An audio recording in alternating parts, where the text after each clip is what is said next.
Evercreech Junction, Somerset. It was to be the Clapham Junction of the West, the place where one line branched away to Bath and collared the Midland trade, and the main line ran to Highbridge and collared the coal from Cardiff. In 1963, John Betjeman, that keen observer of the English scene, turned his poet's eye on a vanishing piece of West Country life. That Pickwickian figure in the frightful hat is, I'm sorry to say, me talking to the station master. And here comes the 12:32 from Sturminster Newton on her way to Bath, calling at Evercreech Junction, change for Glastonbury, Shapwick and stations to Highbridge. The independent Somerset and Dorset Joint Railway, known to its many friends as simply the S&D, linked Bath and Bournemouth. There was a branch from Evercreech Junction to Burnham-on-Sea, with twigs to Wells and Bridgewater. But it ran slap through the territory of the mighty Great Western Railway, and was never forgiven for trespassing. The S&D closed in 1966, and has almost vanished off the face of the earth, but its spirit is preserved here on the West Somerset Railway. Among the volunteer workforce is former S&D driver Rodney Scouell. I quite enjoy coming down here with these lads, you know. He's joined by another old friend and colleague, driver Bill Rawls. You know, with the S&D, you know, it's put a little bit different other railways, Bill, wasn't it? It's sort of like you knew everybody, wasn't it, you know, and the thing where somebody say, how's your beans growing? Oh, I don't know, they ain't doing all good this year. Well, I don't know, mine's doing all right, and I offer sprout plants. I'll bring out a few, you know. Well, you yourself, you like yourself, wouldn't it? You know? Oh, yeah. I used to take eggs myself. Come on, their little sidelines, you know, sort of keep the wheels turning, you know. Always keep the signalman happy. That's right, yeah. Yeah, always keep saying, keep the kettle boiling. Yeah, keep the kettle boiling everywhere, you know. Keep the kettle boiling. You always seem to always have a good mate, didn't you? I suppose we look back at a happy time more than others, but looking back over the years, I suppose it was a very happy time all along. You knew everybody, you knew exactly what each one was going to do, you knew the way they were going to work, how they were going to do the job. And that was the difference in our railway and the other railways, wasn't it? You know, the more we look around, the more you actually find that the old days, Rod. This is the base of the footbridge. Base of the footbridge used to be here, used to go right up over the top. At Evercreech, Rod Scouell and rail enthusiast Mike Arlett set out to retrace the line to Burnham-on-Sea. The old signal post used to be there. Seeing Evercreech as it is today, I sometimes think to myself, did it really happen? You begin to wonder, was it all a dream? Was there ever a railway there? I think, in general, right up to the closure of the line, the real feeling of most of the men I knew and the people who worked on the line, that it wasn't going to happen. It had been there since they could remember, their fathers and grandfathers can remember, and it just wasn't going to happen. Some miracle was going to be pulled out of the hat that the line would always be there. But March 1966, the line really did close, and it was the end of an era and the end of a way of life. Its last days were recorded by the TV cameras, still in black and white in 1966, but it was all happening in colour.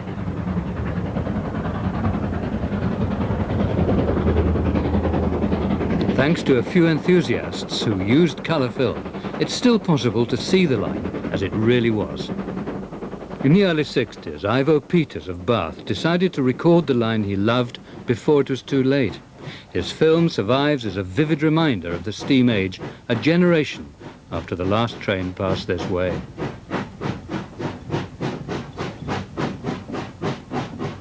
When steam was king, even the motorist gave way to its stately progress through the countryside. Oh yes, the level crossing used to cause some consternation to the traffic, especially as the years went by and traffic built up. It was nothing for the motorists to get very irate about having to wait so long. And of course in those days, rail traffic seemed to take much more of a precedent over road traffic than it does today. And as we say goodbye to the station master, please notice but on expenses I'm travelling first. Back in 1963, John Betjeman had the answer to traffic jams. Forget motor cars. Get rid of anxiety. And here, to the rhythm of the Somerset and Dorset Joint Railway, dream again that ambitious Victorian dream which caused this long railway still to be running through deepest, quietest, flattest, remotest, least spoiled Somerset. Before Dr. Beeching swept it all away, the branch line to Burnham was a friendly railway run by friendly railwaymen, like signalman Frank Jones and driver Ronald Andrews. Oh, it was marvellous. 100%. Marvellous. That's what I noticed about it first of all, you know. Having been at Bristol, where drivers more or less sailed through, you know, and you didn't know them from anyone else. We had a wonderful spirit. We did. And it carried on right until I left. Yes. I started on the railway in 1932 at Bristol. My father was an express driver on the LMS at Bristol, and my brother was a fireman, and it seemed logical to me to follow in their footsteps. But when I got off the train at Basin Bridge, I thought to myself, where have I come to? Just one platform and a few cows in the field, you know? That's right. But Charlie came along and he took hold of my bag and he said, come on, my son, you'll be all right. After I'd been there a few weeks, all the drivers spoke to you and knew their name, you know. That's true. And you get off and have a yarn with them. And it was marvellous. The guards and all, they were, it was a fraternal sort of a atmosphere, wasn't it? Very happy. I wish, tell you the truth, I'd like to go up there again now. Yeah, I should love to. For drivers like Ronald Andrews, passenger safety was all important. It involved constant vigilance by the extended family of S&D staff, people like the level crossing keepers in their isolated cottages, a vital part of the railway service that went unnoticed by the travelling public, a fleeting glimpse from the carriage window. And now just one more forgotten statistic in Dr. Beeching's report. Very remote here, isn't it? Yeah, it's surprising really how people used to live out in these remote places, but they had all their little occupations and they used to pass the time when the trains weren't about. These gates were, what, they open and close by hand rather than by mechanism, were they? They were open and closed by hand, and there was a lady crossing keeper here, and she used to operate the gates. How were they operated? Rod Scouell and Mike Arlett made their way to the lonely cottage at Cockmill Crossing. This used to be the signal frame. And oh, I see. What, out in the open? She used to do that in between catching rabbits and cutting a few bean sticks and pea sticks. If you didn't mind the isolation, it could have been a very pleasant way of life. Always to go by, touch a whistle, and it's a friendly way from the crossing keeper. The crossing people were a very, very hardy and a very, very cheerful lot. Seldom you ever heard them complain. West Pennard Station, built of the local limestone. Well, I suppose this is the final irony, isn't it? Road really has taken over. Yes, yeah, that's it. But the station itself, all it needs is a lick of paint and it could be, you know, a station again, but I don't think you'll ever see another train. One of the stranger daily rituals to be seen on the branch involved a train crew handling undersized milk churns full of drinking water. Other refreshments could also be found if you knew where to look. There was a lot of cider made at West Pennard. The platform used to be loaded with barrels of cider going all over the place. And of course, while they was loading up the cider, of course, there was always a jar for the for the driver and fireman and the guard. Yeah. And it was good cider. The water, however, was for the crossing keepers and their families, most of whom had no main supply. The daily delivery on the morning goods train was still a part of life on the branch, even in the swinging 60s of the Beatles and the miniskirt. And Ivo Peters was able to film scenes that hadn't changed in 100 years. The cans used to go on the front of the engine. Of course, we weren't doing any great speed. And we had to stop at the crossing. And the crossing keeper used to come out, take off the full water cans and put the empty ones on, which went on to the next station down to be refilled for the next trip. People used to look forward to it, and we used to take papers, and sometimes people asked us to take their groceries along. They was looking forward. It was a lifeline. There was always a cup of tea. And even the people that wanted to do a shopping in Ibridge, they used to come in on an engine and go to Bridgewater, come to Ibridge and do the shopping. That was the only way they could do it. There was no other way. There was no other way at all. Oh, by the way, there's Glastonbury Tor. And how nice to see it without a foreground of villas and petrol stations. Coming into Glastonbury, obviously the landmark was the Tor, which is on the left-hand side of the track going towards Glastonbury. And it's a quite impressive station for a branch line, and with the overbridge and of course the 3 platforms. And now it's just a flat piece of land.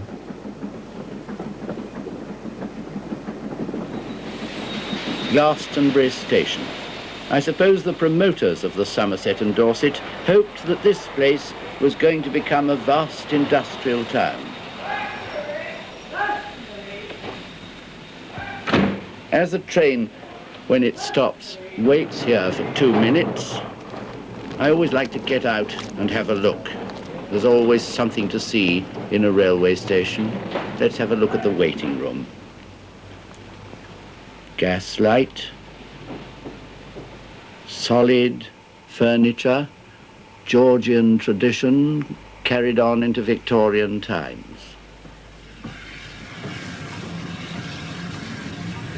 Glastonbury used to hold quite a lot of freight wagons.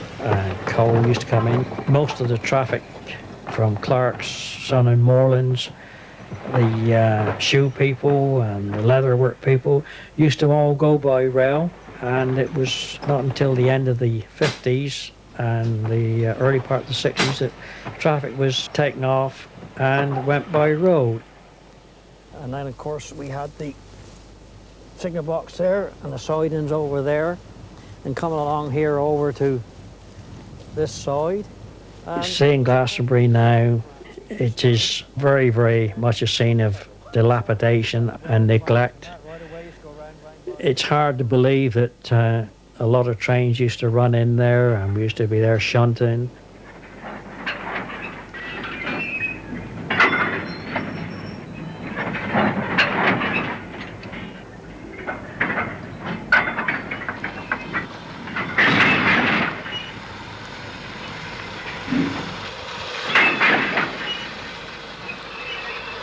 But it was the loss of the passenger service that really upset the locals, among them Ron Wakefield of Glastonbury.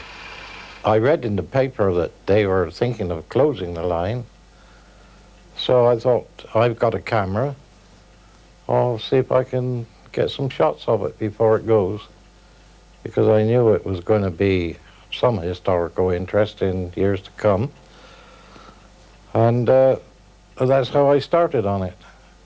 I had the camera and a bicycle, and off we went.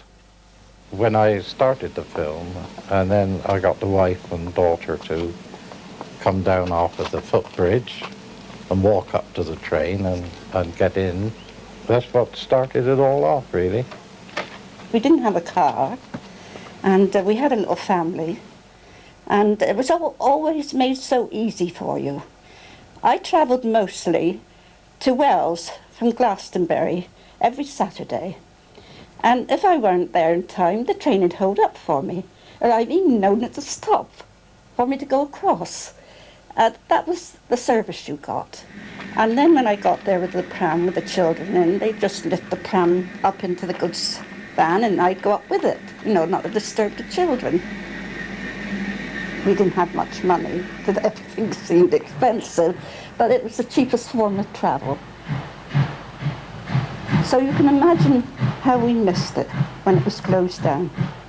It was really like an old friend going. When we heard about it, we worried about it, and my husband thought, well, that would be a good idea to film it. We should have something to look back on. I say, I hope you're enjoying this journey as much as I am. You really see much more country once you've got out of the railway station from a train than ever you do from a motor car. You really felt you were fitting into the landscape because you were gliding through, and you had this lovely noise, you know, when you were going and on the train, that noise that the steam train makes, we all loved, you know. This is Sedgemoor. No hoardings, no road signs, no lorries in front of you, and no neurotics hooting behind you. There was one irritation, however. The Reens, or rivers, had a habit of bursting their banks. Yes, I can remember when this used to get flooded, and I'd come up with a train one time, and we got along here so far, and the floods are up, and we just went through them right up to the wheels. Had to shut the damper down to keep the fire from blowing back up onto the cab, but we never stopped. Kept going? Yeah, so railway days, you kept going. Sedgemoor is dominated by Glastonbury Tor, the focus of mystery and legend, a symbolic presence rising up out of the flat expanse of peat moorland that stretches to the sea.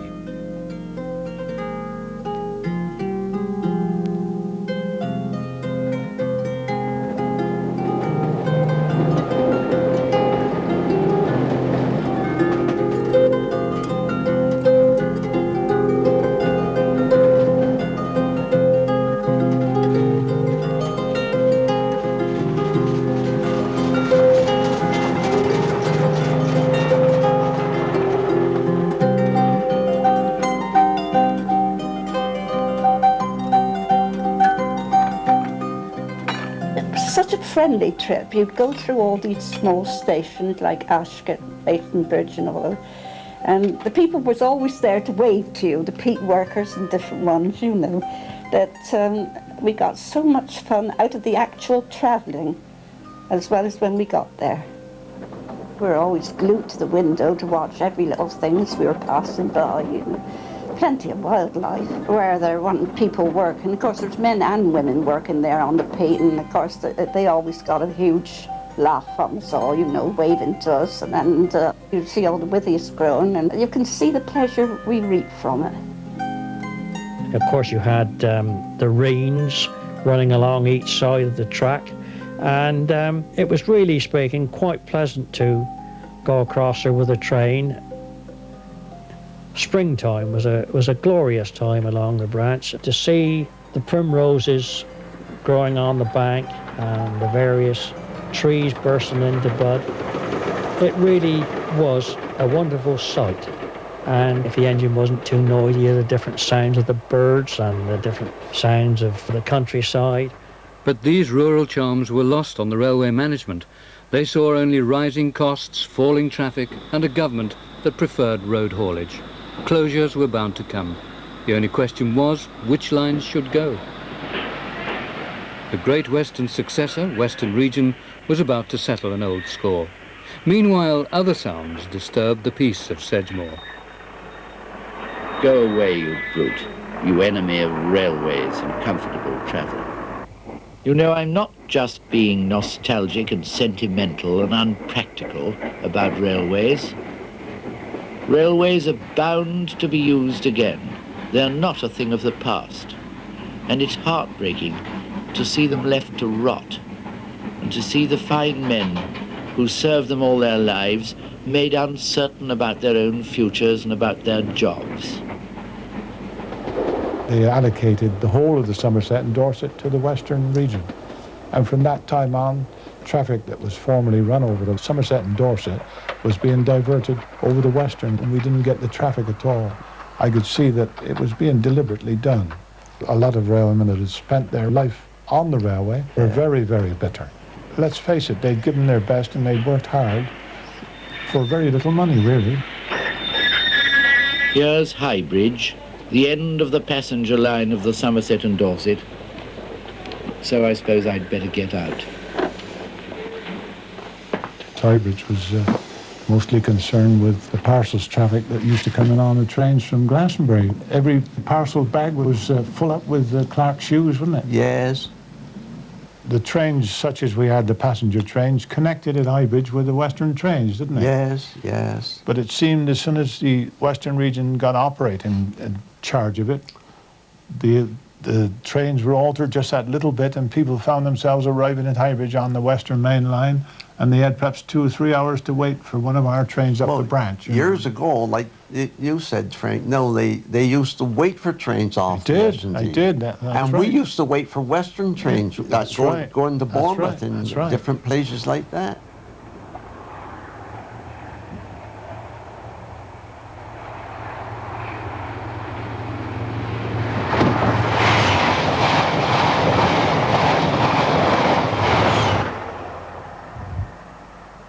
Highbridge is a piece of railway history. It's also a railway contrast. So come and see the older station. There it is, with a diesel hurrying through it to the west, to Bridgewater and Exeter. One of Brunel's original stations, with the broad eaves and the cut stone for the doorways and the windows. But now, cross over the bridge and come and see the slightly younger station.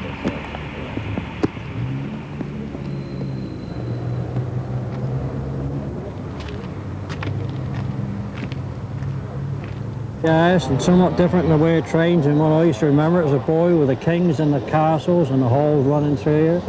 Not quite the same, these, are they? No, no, no. But at least there's still one station here. At least there's still the station's open and it's functional. Yeah. And quite a contrast, really, to what it used to be, and an even bigger contrast when we start looking across here to where the old S&D station used to be. The S&D station there, well, 7 platforms as far as I can recollect, and used to be quite busy, you know, throughout the year. Yeah. Nothing left there but empty ground. Yeah. And then over on this side, what do we have over here? On this side there, the line used to run in a diagonal across there. The Highbridge Great Western Box used to be right here in front of us. And the line used to intersect across between the tracks there. Yeah, well, and go under the bridge. Under the bridge, through the Burnham-on-Sea. Running through Highbridge Great Western Station. And there, right across that important main line, runs the little branch to Highbridge Wharf and Burnham-on-Sea of the Somerset and Dorset joint. The line is used for goods only now, and we'll follow the goods train through the town of Highbridge to its lonely end and come to Highbridge Wharf.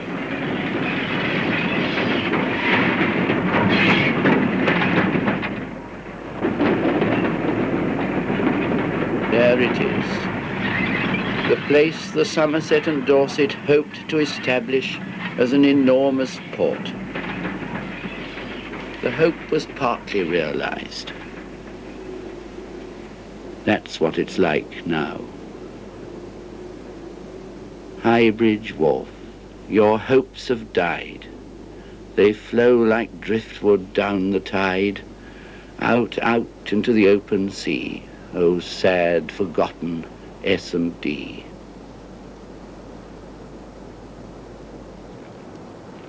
When John Betjeman came down here, we stopped at every station. John Betjeman used to get out and have a chat with the station staff until we eventually come to Burnham.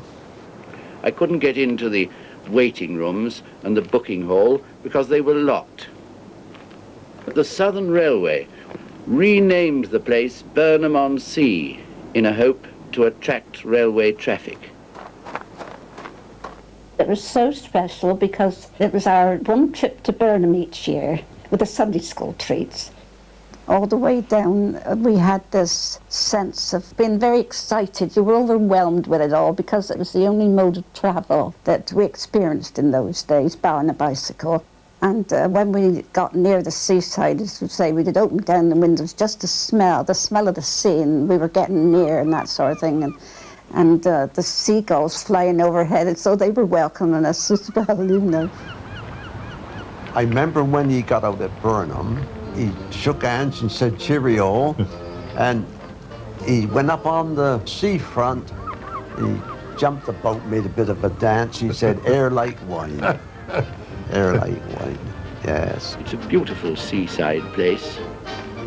The air on the sands and on the pier is like wine. But the days of Burnham as a railway destination would soon be over. The wind of change was blowing, and there would be no more Sunday school treats. A rapid decline began as the Beeching report took effect. Morale collapsed, and closure, when it came 3 years after John Betjeman's visit, was almost a relief. Nobody seemed to care anymore. Yes, when the scrap merchants came in, they more or less had a free hand, and yeah, had the lot. They were all burnt up, and it seemed to railwaymen that the question was to get it up as quick as you can before somebody says leave it and we'll open it up again. All done quick. Sleepers and all. In decent haste, you know. What's more, it's wrong in every way. When we all of us know that road traffic is becoming increasingly hellish on this overcrowded island, and that in 10 years from now there'll be 3 times as much traffic on English roads as there is today. What will the West Country be like then? How will we get anywhere in summer, except by railway? How will we see any country, except from a train?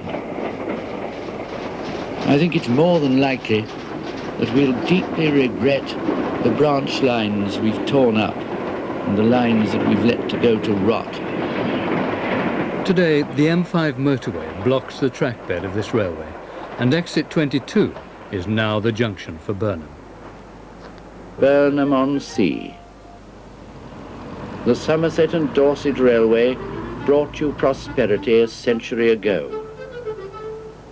Burnham-on-Sea, in 10 years' time, when the roads are so full of traffic, we'll all be going by train again. You'll be grateful you still have a railway to your town. Don't let Dr. Beeching take it away from you.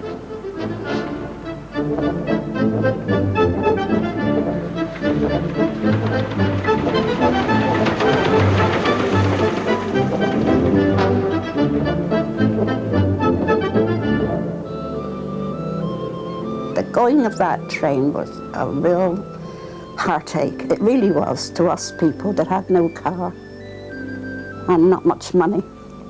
It was really like losing a good friend.